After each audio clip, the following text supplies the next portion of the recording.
4절에서 뭐라고 시작하냐면 내가 찬송받으실 하나님께 아뢰다. 하나님을 어떻게 표현했냐면 찬송받으실 하나님. 내 인생을 통틀어서 백발이 성성해서 이제 마지막 승전가라는 이 노래를 하나님께 드리고 유언하고 죽어가는 이 마지막 순간, 인생의 불꽃을 마지막으로 피우면서 썼던 이 시에서 다윗이 고백하는 것은 뭐냐면 우리 하나님은 찬송 받으실 만하신 분이시다. 뒤집으면 뭐냐면 나의 인생에서 내가 찬송을 올릴 수 있는 분은 하나님이시다. 또 하나, 나는 찬송 받을 만한 존재가 아니다. 이상한데요? 사람들은 다윗을 최고라 그러거든요. 다윗은 위대하다 그러거든요. 그러면서 다윗은 지금까지 볼 수 없었던 참으로 성군이라고 이야기하거든요. 사람들은 다윗을 찬송하거든요. 그런데 본인은 찬송받을 존재가 아니라고 이야기하는 겁니다. 다윗의 신앙 속에는 뭐가 있냐면 사람들이 나를 최고라고 말하고 찬송받을 만하다 그러고 위대하다 그러고 성군이라고 말하는데 그렇게 내가 사람들이 말하는 것처럼 내가 된 것은 하나님께서 내 인생을 인도하셨기 때문에 된 것이다. 그러니까 내가 이룬 것에다 초점을 맞추는 게 아니라 나를 이렇게 만드신 하나님 앞에 초점이 맞춰져 있어요. 그러니 하나님은 어떤 분이냐? 찬송 받으실 만한 분이다. 이 인생을 통틀어서 하는 고백이에요. 마지막 고백이 뭐냐? 하나님은 찬송 받으실 만한 분. 그러니까 이게 어떤 고백이냐면 내가 살아보니까 찬송을 받을 때가 있어요. 그런데 사람은 찬송을 받다가도 비난도 받아요. 여러분, 어떻게 사람이 완벽합니까? 사람은 완벽하지 못해서 어떤 때는 참 대단하다, 어떤 때는 참 훌륭하다 그러지만 어떤 때는 어떻게 일을 저렇게 처리하지? 왜 저러지? 욕을 먹기 마련이에요. 사람은. 그래서 인생을 통틀어서 보면, 인생을 통틀어서 이렇게 더하고 빼면 인생은 별로 남는 게 없어요. 그게 인생이에요. 그러나 하나님은 다윗이 자기가 처음부터 끝까지 도망을 다니면서 여기까지 왔는데 지금 이렇게 오면서 계속 보니까 나의 인생의 굴곡들이 많은데 그런 굴곡들 속에서 하나님께서 나를 인도하셔서 희한하네. 내가 도망 다니고 있는 것 같았는데 희한하네. 어느 순간에 내가 왕이 되어 있고 왕이 되어서 내가 자식에게 죽을 고비를 넘겨서 내가 큰일 났네 싶은데 다시 돌아와 있고 그리고 전쟁을 하면서 죽을 고비를 넘기는 것 같아서 야 정말로 힘들다 너무나도 힘들다 그러고 있었는데 어느 순간에 희한하네 그런 어려움 속에서 내가 다 벗어나 있고 그런 하나님을 보면서 자기가 하는 고백이 뭐냐? 찬송 받기에 합당하다. 이게 다윗의 고백이에요. 이게 대단한 고백이에요. 다시요. 사람은 내가 이룬 것을 보고 사람들이 나를 칭찬해요. 저분은 참 자수성가하셨네. 저분은 대단하네. 그렇게 내가 찬송 받을 수 있어요. 가능해요. 다윗이 그랬어요. 다윗은 대단하다 그랬어요. 다윗은 위대하다 그랬어요. 그런데 이렇게 받을 수 있어요. 사람들은 내가 이룬 걸 보고 내가 한 것을 보고서 얘기할 수 있어요. 그런데 정작 본인은 무슨 생각을 하느냐? 내가 이룬 것에 초점이 있는 게 아니라 나를 이곳에다 갖다 놓으신 하나님, 나를 이렇게 위대하게 만드신 하나님, 그 하나님이 위대한 거예요. 내가 위대한 게 아니에요. 내가 위대하면 내가 어떤 일을 가다가 나 혼자 힘으로 가다가 쓰러지고 무너지고 죽고 할 수 있는 그런 일들이 너무나도 많아요. 그런데 하나님께서 그런 어려움 속에서 나를 붙들어 주셨으니 고비를 넘기고 이겨내고 찬송하면서 오다 보니 내가 이런 위대한 인물이 되어 있는 거예요. 다윗의 위대한 점은 뭐냐? 내가 이룬 업적이 아니라 내가 이런 업적을 가지고서 찬송을 받을 만한 존재로 만들어주신 하나님, 그분이 바로 찬송 받으실 만한 우리 하나님이다. 이렇게 얘기하죠. 이거는 젊었을 때 한 노래가 아니라 나이 들어서 한 노래니까, 죽기 전에 한 노래니까 다윗의 마음이 담겨 있죠. 그런데 4절을 다시 보시면 내가 찬송 받으실 여호와께 아뢰리니, 그분께 아뢰는 거예요. 그러면 하나님이 어떻게 하시느냐? 내 원수들에게서 구원을 받으리로다. 여러분, 이 표현은 참 재밌네요. 어떻게 했느냐면 내가 찬송 받으실 하나님 앞에 내가 아뢰면, 그러면 내가 내 원수들에게서 구원을 받게 된다는 거예요. 지금 구원을 받았도다 라고 해야 되잖아요. 죽을 때 됐으니까 나는 구원을 다 받았도다, 나는 더 이상은 구원받을 일이 없다, 이렇게 되잖아요. 그런데 다윗은 또 뭐라 그러냐? 그 하나님께 아뢰리니 내 원수들에게서 구원을 받게 될 거다 라고 얘기해요. 그 말은 뭐예요?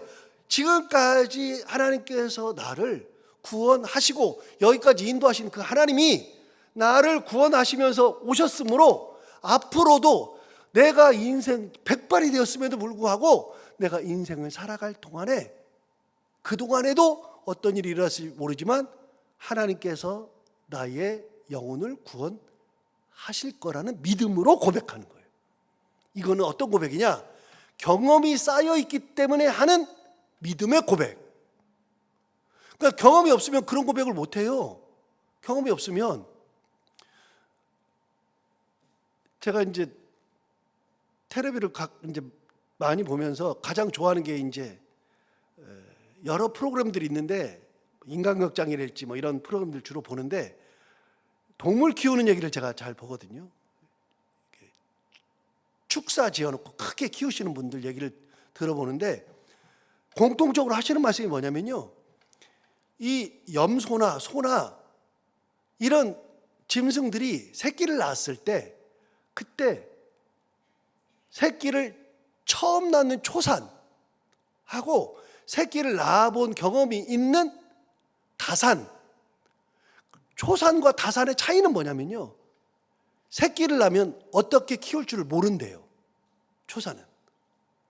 그래서 초산의 새끼들은 죽는 확률이 굉장히 많아서 사람들이, 주인이 죽지 않도록 잘 돌봐줘야, 그리고 어미가 초산이니까 잘 돌볼 수 있도록 해줘야 새끼를 잘 키운다는 거예요. 그 경험이 되어야 다산이 되었을 때 둘째, 셋째를 하면 이제는 알아서 잘 키운다는 거예요. 그래서 둘째, 두 번째, 세 번째 출산을 할 때에는 안 돌봐줘도 어미가 알아서 돌봐준대요. 제가 그걸 보면서 초산은 그렇게 어려움이 있구나. 여러분, 우리가 인생을 살아가면서 내가 경험이라고 하는 것이 그만큼 중요한 거예요. 아이 낳는 경험. 그래서 아이를 낳아본 분들은, 아이를 처음 낳는 사람들은 우왕좌왕해요. 어떻게 키울지를 모르고, 목욕시키는 방법도 모르고. 저는 지금도 아이를 키워본 적이 별로 없으니까 저는 지금도 가장 힘든 게 뭐냐면, 아이가 이렇게 조금만 갓난 아기를 안지를 못하겠어요. 안으면 부서질 것 같아요. 지금도. 그거를 목욕을 시키고 뭐 하고 몸을 만지고, 이걸 나는 못하겠어요. 그런데 잘하는 분들이 있어요. 그래서 경험을 한 사람들은 그 다음에 어떤 일이 일어날지를 알아요. 이게 굉장히 중요한 경험이에요. 신앙도 경험이 중요해요. 어떤 경험이 중요하느냐? 이기는 경험, 하나님께서 간섭하신 경험, 하나님의 은혜로 넘어갔던 경험이 중요한 거예요. 그런 경험이 쌓이니까 다윗이 얘기하잖아요. 내가 찬송받으실 하나님, 지금까지 내 삶을 인도하신 이 하나님은 찬송받을게 합당하신데 앞으로도 내가 그분에게 아뢰면 내 원수의 손에서 또 나를 건져주실 거라는 믿음의 고백. 이 경험은 두 가지예요.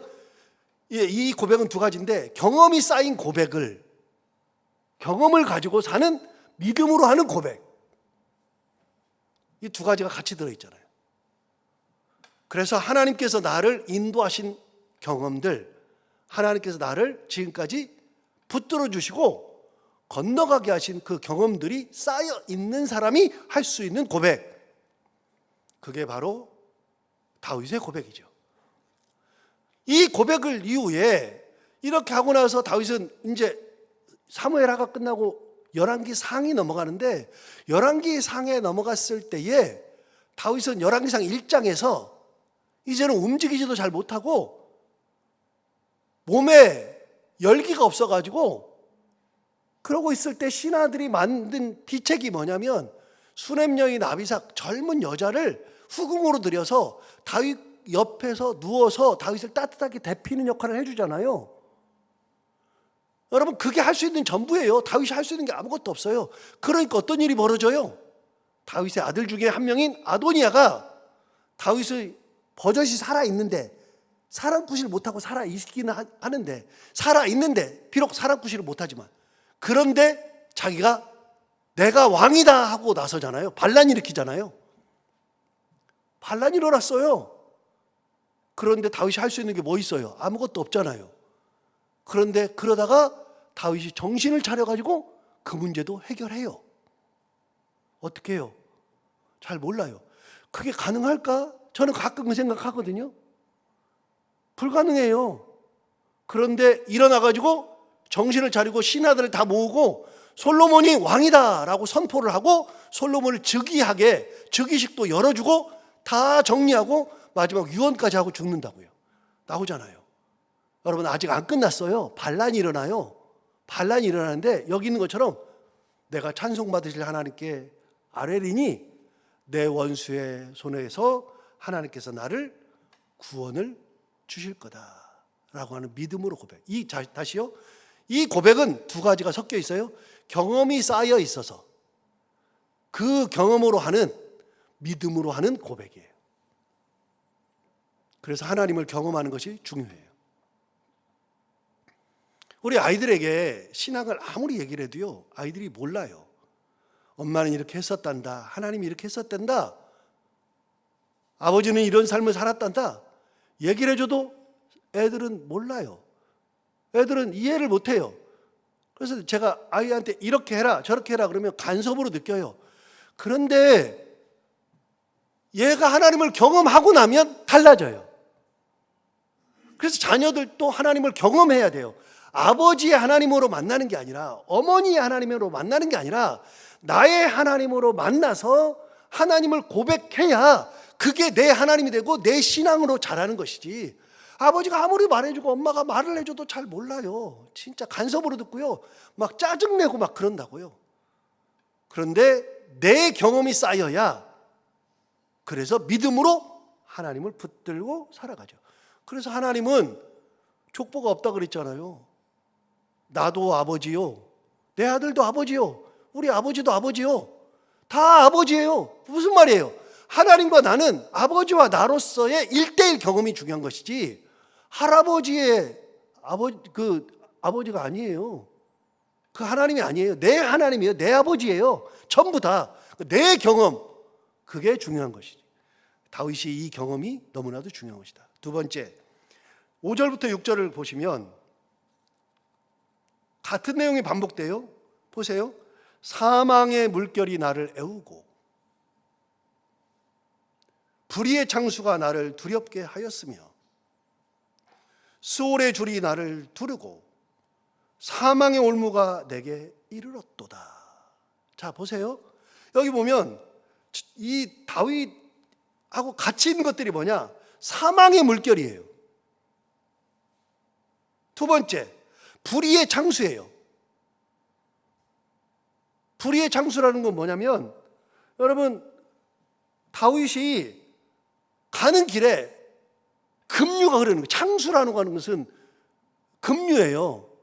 급류는 언제 많이 보냐면, 비가 많이 왔을 때 한강에 가보면 급류 있잖아요. 제가 비가 엄청 왔을 때에는 가끔 차를 몰고 팔당댐 가거든요. 팔당댐 가가지고 수문 열어놨을 때 가서 보거든요. 그게 급류예요. 거기서는 살아남을 사람이 없어요. 그런데 여기에 불의의 창수라고 하는 것은 사망의 급류예요. 다윗이 뭐라 그러냐면 사망의 물결이 나를 에워싸고 불의의 창수가 나를 두렵게 하였다. 세 번째, 6절을 보시면 스올의 줄이 나를 두르고, 스올이 어디예요? 지옥이에요. 지옥으로 내려가는 줄이 있어요. 나를 줄로 꽁꽁꽁꽁 묶어가지고 지옥으로 던져버리는 그 줄이 나를 둘렀어요. 사망의 올무가 내게 이르렀도다. 여기도 사망이에요. 자, 보세요. 5절, 6절은 전부 다 뭐하고 관련 있느냐? 죽음과 관련 있어요. 죽음과. 다시 읽어볼게요. 5절 보세요. 사망의 물결. 불의의 장수는 죽음의 급류예요. 사망의 급류예요. 세 번째, 스올의 줄이에요. 지옥으로 내려가는 줄이에요. 네 번째, 사망의 올무. 가만히 보세요. 다윗이 지금 고백하는 게 뭐냐면, 나이 들어가지고 지금 고백 중에 다윗이 이런 고백을 안 해요. 아, 그때 너무 좋았어요. 그때 참 행복했어요. 다윗이 그렇게 말을 안 하네요. 우리는 다윗 그러면 위대하고요. 다윗은 뭐 대단하고요. 다윗은 행복했을 것 같고, 성경을 보면은요, 다윗은 행복했던 기억이 없잖아요. 다윗에게 행복의 기억이 없어요. 다윗이 뭐 잘 먹고 뭐 그런 게 없어요. 여러분, 왕이 되어서도 다윗은 뭐 때문에 힘들었어요? 우리 같이 이제 그 성경 공부하듯이 설교를 들었으니까, 왕이 되어서도 뭐 때문에 힘들었어요? 요압 때문에 힘들었어요. 요압 때문에. 자기 군대 장관 때문에 힘들었어요. 다윗이 아브넬을 잘 대접해서 보내는데도 가가지고서 그냥 불러다가 찔러 죽여버리고, 압살롬을 살려달라 그러는데도 압살롬을, 다른 사람은 압살롬이 머리가 이렇게 상술이 나면 걸려서 대롱대롱 하고 있을 때도 다른 사람 안 살려주고 있는데, 요압이 가가지고서 너 왜 죽여야지 왜 살려? 그러니까 안 됩니다. 왕이 살리라고 그랬는데 우리 다 들었는데 못합니다. 그랬더니 네가 죽였으면 뭐 금을 얼마를 받고 네가 재산을 많이 받았을 텐데 왜 안 하냐. 1000만 금을 준다도 나는 못합니다. 왕이 살리라 그랬습니다. 그런데 요압이 어떻게 했어요? 그래 알았어 내가 가서 죽이. 그래서 창을 10개를 가져다가 죽여버리잖아요. 아마사를 장군으로 삼는다 그랬더니 아마사를 불러다가 인사하는 척하면서 오른쪽으로 수염을 당기면서 왼손으로 찔러 죽이잖아요. 여러분, 다윗의 인생은요, 왕이 됐으니까 행복하다 그런 게 아니라 왕이 되어서도 끊임없이 도전해요. 다윗은 편할 날이 없었어요. 자식들 칼부림에, 자식들의 반란에 다 평정했더니 이제는 세바가 반란에 이스라엘이 반역해. 여러분, 다윗의 일생을 가만히 보세요. 다윗은 편한 날이 없었어요.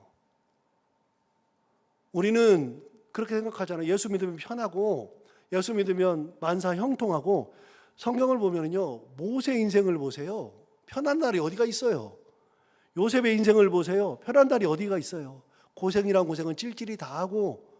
다윗도 그렇고요. 다니엘은 사자굴에도 들어가고, 모든 이 성경에 이 수많은 사람들이 고생 하나도 안 하고 산 사람이 한 명도 없어요. 신앙이 뭐라고요?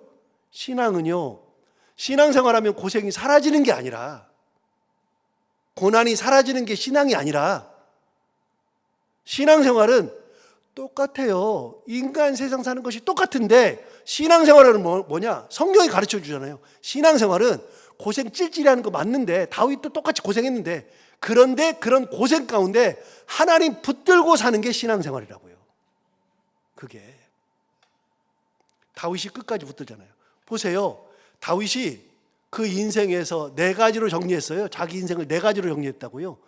그런데 그 4가지 인생이 뭐냐? 5절 6절을 다시 한번 읽어볼까요? 이게 다 죽음과 관련 있어요. 사망의 물결이 나를 애웠대요. 불의의 창수가 나를 두렵게 했대요. 스올의 줄이 나를 두르고 있었고요. 사망의 올무가 내게 이르렀대요. 이거 보다가 제가 이런 생각이 들었어요. 사망의 물결이 나를 둘렀대요. 애워쌌대요. 여러분, 나를 애워싼 게 다 뭐가 애워쌌느냐? 사망이 애워싸고 있어요. 이게 말이 돼요? 다윗의 인생에 사망만 애워싸고 있어요? 아닐 텐데 다윗의 기억에는 사망이 평생 동안 자기를 에워싸고 있었어요. 에워싸고. 저는 이제 역사를 했기 때문에 역사책을 많이 읽고 이제 한국사도 조금 잘하는 편이고 세계사도 조금 잘하는 편이에요. 근데 역사를 알건 모르건 건 상관없이 그냥 우리 다 알아요. 뭘 아느냐? 여러분, 왕 주변에 간신히 둘러싸여 있는 왕 망해요, 흥해요? 망해요. 왕 옆에 간신이 있으면 망해요. 왕 옆에는 무슨 신이 있어야 돼요? 충신이 있어요. 어떻게 이렇게 잘 알아요? 역사랑 아무 상관이 없잖아요. 여러분, 목사도 마찬가지예요. 목사를 둘러싼 사람들이 그냥 아첨하고 목사님 뭐 대단하세요 맨날 그러고 뭐 우리 그러는 사람들이 딱 쌓여 있는 거, 그 나쁜 거는 아닌 것 같지만 여러분, 그게 결코 좋은 게 아니에요. 바른 말하는 사람들이 꼭 필요하다고요. 그래서 성경에서 어떤 일이 있냐면요, 여러분, 사도 바울이 눈이 아파가지고 하나님 앞에 기도하잖아요. 병을 낫게 해달라고. 그랬더니 하나님이 안 고쳐줘요. 2번 기도했어요. 안 고쳐줘요. 3번 기도해도 안 고쳐줘요. 놀라운 거는 사도 바울은 남을 위해서 기도할 때는 3번을 기도해 본 적이 없어요. 그냥 기도하면 다. 수건 갖다 덮으면 다. 죽은 사람도 그냥 살려버려요. 사도 바울은 자기가 기도하면 다 낫는데 자기는 3번을 기도해도 안 나요. 그런데 하나님 뭐라 그러시냐? 내 은혜가 너에게 족하다 그랬어요. 네가 눈병이 있는 게 나의 은혜라 그랬어요. 눈병이 있는 게. 그런데 그 앞에 뭐라 그랬냐? 가시라 그랬거든요. 가시. 사도 바울이 뭐냐면 이 가시, 자기 눈에 있는 게 가시라 그랬어요.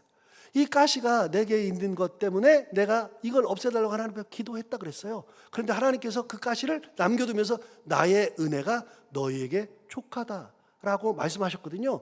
여러분, 그런데 이 가시가 하나님의 은혜예요. 무슨 말이냐? 여러분, 우리가 인생 살아가면서 내게 바른 말하는 가시들이 있어야 되는 거예요.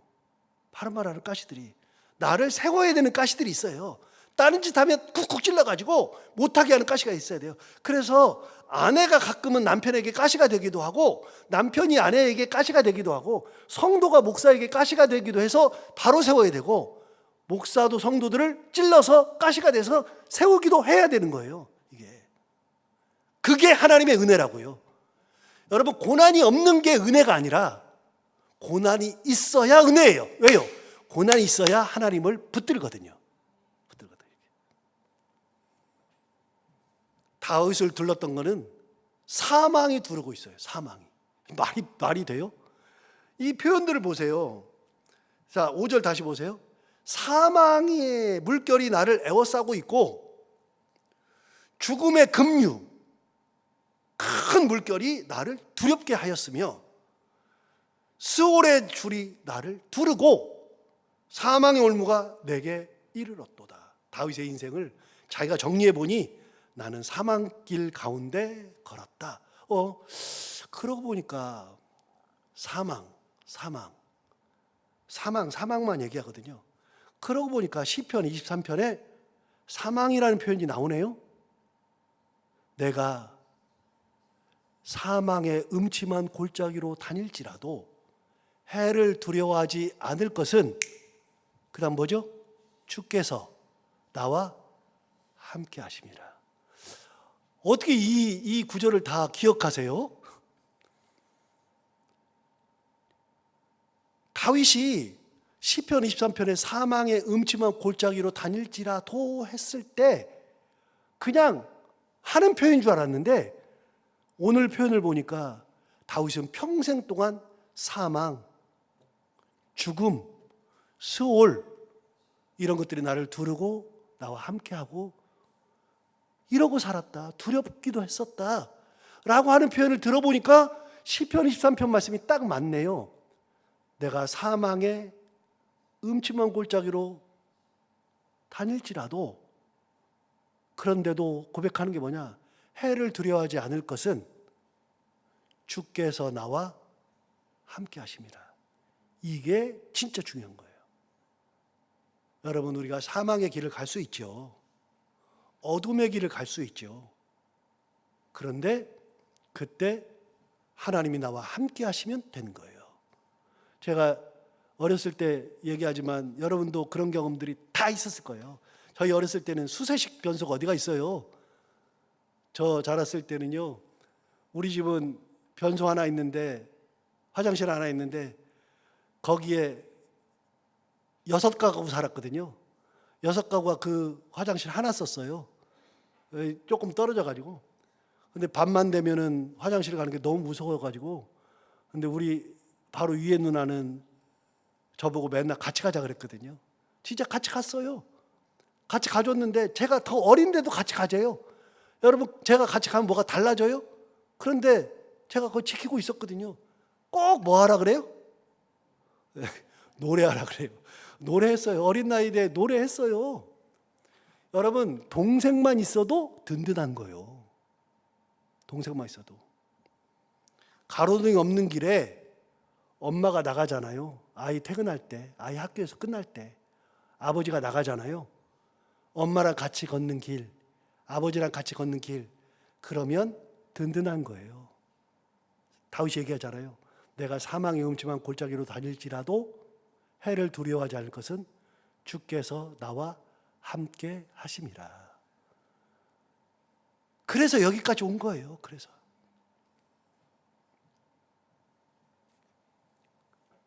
7절 보세요. 중요한 걸 얘기하죠. 내가 환난 중에서 여호와께 아뢰는다. 자, 여러분, 여기 답이 나와요. 환난 중에서 다윗이 한 게 뭐냐? 환난 중에서 괴로워하고 무너지고 불평하고 짜증내고가 아니라 환난 중에서 뭐 했다고요? 여호와께 아뢰었다. 고난당하는 자가 있느냐? 너는 기도할 것이요. 야고보서에서 한 말씀처럼 너희 중에 고난당하는 자가 있느냐? 기도할 것이요. 고난 중에서는 기도하는 거죠. 내가 환난 중에서 여호와께 아뢰며 나의 하나님께 아뢰었더니, 지금까지의 경험으로 해봤더니 어떤 일이 벌어졌느냐? 그가 그의 성전에서 내 소리를 들으심이요. 하나님이 들었는지 안 들었는지 어떻게 알아요? 그런데 경험해보니 하나님이 듣고 계시더라. 나의 부르짖음이 그의 귀에 들렸도다. 하나님 귀에 들렸는지 안 들렸는지 어떻게 알아요? 그러나 경험해보니 하나님께서 다 듣고 계시고 응답하시더라. 이 고백처럼 우리도 하나님과 항상 동행하며 하나님의 은혜 가운데 살아가는 저희 모두가 다 되기를 바랍니다. 기도하겠습니다. 하나님 아버지, 다윗이 말하는 것처럼 내가 찬송받으실 여호와께 아뢰는다. 하나님은 찬송받으실 분이다. 사망의 물결, 불의의 창수, 스올의 줄, 사망의 올무가 있어도 하나님이 내와 함께 하심으로 내가 사망의 음침한 골짜기로 다닐지라도 해를 두려워하지 않을 것은 주께서 나와 함께 하심이라. 노래했던 것처럼 주님께서 나와 함께 하시는 것이 얼마나 귀한 것인지, 다윗이 고백했던 것처럼 우리도 그렇게 고백하며 하나님과 동행하며 살아갈 수 있는 저희들 되게 하여 주옵소서. 하나님 아버지, 오늘도 하루 살아갈 때 이 말씀 기억하며 살게 하시고 이 말씀이 우리 가운데 힘이 되기를 원하며, 오늘 이 새벽에도 하나님 말씀 듣고 기도하기 위해서 나온 사랑하는 모든 성도들 한 분 한 분의 마음과 그 발걸음을 기억해 주시고 복 주시기 원하며, 하나님 아버지, 오늘도 우리가 기도할 때 그 기도가 하나도 땅에 떨어지지 않고 하늘에 상달되어 다윗이 말한 것처럼 환난 중에 하나님께 아뢰고 또 아뢰었더니 성전에서 내 소리를 들으시고 나의 부르짖음이 그의 귀에 들렸도다 하였던 것처럼 우리의 부르짖음이 하나님 앞에 상달되어 응답받는 시간들 되게 하여 주옵소서. 하나님 아버지, 간절히 바라오니 연일 열대야까지 있어서 덥고 또 덥고, 이번 주는 참 많이 더워서 열사, 일사병에 걸릴 분들이 참 많은데, 사랑하는 성도들 더위 먹지 않도록 하나님께서 꼭 지키시고, 이 여름에 혹여라도 잘못되어서 병원에 입원하거나 큰일 당하지 않도록 사랑하는 모든 하나님의 자녀들에게 복 주시고 건강을 지켜 보호하여 주옵소서. 하나님 아버지, 오늘도 하루를 살아갈 때 해야 되는 것들을 기쁨으로 잘 감당하고 만나는 분들과 함께 웃고 행복한 하루가 되게 하여 주옵소서. 감사하며 예수님 이름으로 기도하옵나이다.